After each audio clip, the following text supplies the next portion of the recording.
Le Real Madrid vient de s'imposer 1-0 face à l'Athletic Bilbao, les amis, et c'est l'heure du débrief. Soyez les bienvenus et merci une nouvelle fois de votre fidélité. 1-0 avec un but de Karim Benzema, mais que ce fut difficile. On revient sur le panorama de ce match et c'est une de presse que je vous ai montré ce matin dans la revue de presse ici même avec la présence d'Unai Simón, le gardien international espagnol du côté de l'Athletic Bilbao pour former un véritable mur défensif de la formation de Marcelino face à l'escouade offensive. Vous le savez, la meilleure attaque du championnat avec le Real Madrid, portée notamment par Vinicius. Élément important, c'est le calendrier, les amis. C'est un match en retard de la 9e journée. On aurait pu peut-être mettre ce match après les deux gros rendez-vous qui attendent le Real, samedi prochain face à la Real et mardi prochain face à l'Inter. Sauf que le règlement de la Liga demande à ce que ce match aller se joue avant le match retour. Et le match retour est déjà prévu pour le 22 décembre. Il n'y avait plus beaucoup de place. C'était aujourd'hui,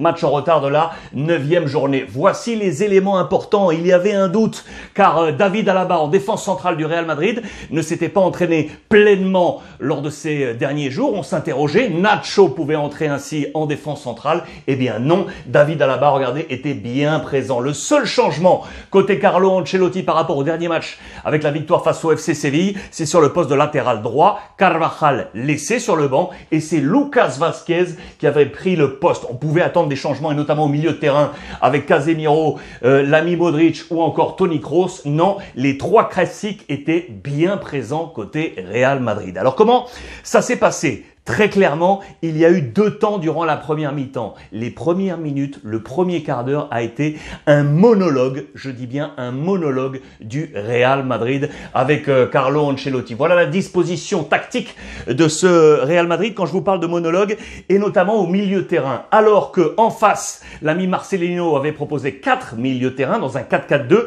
eh bien les trois hommes ici vont être en supériorité face à 4 joueurs de l'Athletic Bilbao. Monologue du Real avec notamment 2 grosses occasions et une pour Karim Benzema. Il y a eu un penalty non sifflé en faveur du Real Madrid. Très sincèrement, la faute de Núñez, le défenseur de l'Athletic, qui a accroché agarrón, comme on dit en Espagne, dans le dos Karim Benzema qui était sur le chemin du but. Il y avait très sincèrement penalty en faveur du Real Madrid. Ça n'a pas été sifflé. 0-0 après ces 16-17 minutes. Et puis là, attention, le rythme va baisser et notamment avec ces trois hommes parce qu'on n'a pas réussi à capitaliser ce premier quart d'heure et l'Athletic Bilbao va commencer à remonter. Et là, plusieurs occasions avec notamment Raúl García et Iñaki Williams, les deux attaquants. Et à chaque fois, on va envoyer des longs ballons dans le dos des deux défenseurs centraux, Militao et Alaba. Je vous en ai déjà parlé, ça c'est le gros problème du Real Madrid. D'ailleurs, hier, Carlo Ancelotti en conférence de presse l'a rappelé, là où il faut qu'on travaille, c'est sur la communication en défense. Et attention, parce que ce mal a été récurrent. Beaucoup de ballons dans le dos.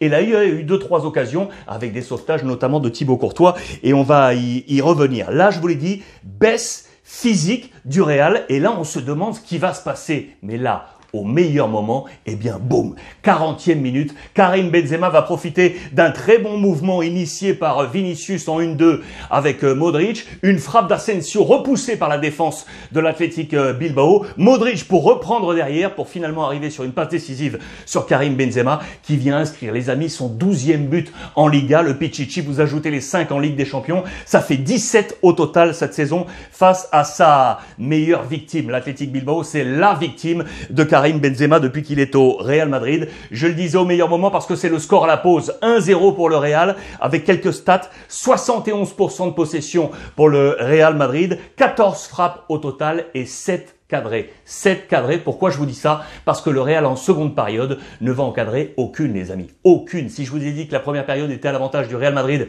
dans un premier temps, puis de l'Athletic, puis le but au meilleur moment, eh bien la deuxième mi-temps va être ultra compliquée pour le Real Madrid. Je vous montre le plan de l'Athletic Bilbao du coach Marcelino. Il était donc parti dans un 4-4-2 et puis on va se rendre compte que le Real manque d'oxygène. Du coup, Marcelino va tenter un coup. Écoutez bien, il va ici enlever Benzedor, il va passer Dani Garcia en unique milieu défensif et il va faire entrer le petit Nico Williams, 19 ans, c'est le frangin d'Iñaki Williams, je vous en ai parlé dans la revue de presse ce matin, il va s'installer ici pour former un 4-1-3-2 ultra offensif. ça va faire mal au Real Madrid. Et là, il va y avoir un jeu tactique. On va utiliser toutes les fenêtres de changement.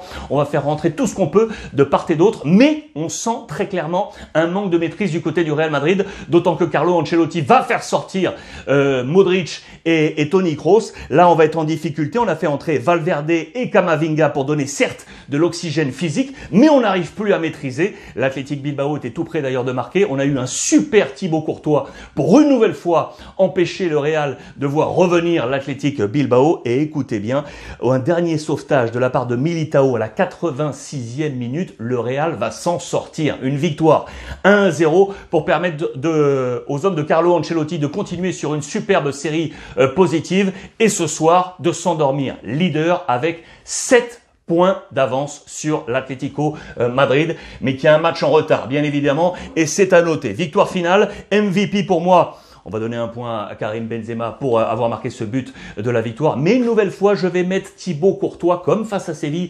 Très très bon, un très bon gardien dans les buts du Real Madrid. Victoire 1-0 pour le Real, mais ça a été compliqué. Voilà pour ce débrief les amis. Passez une bonne nuit. Je vous lis sur l'ensemble des réseaux sociaux et on se retrouve bien évidemment demain. Je vous embrasse et profitez des vôtres.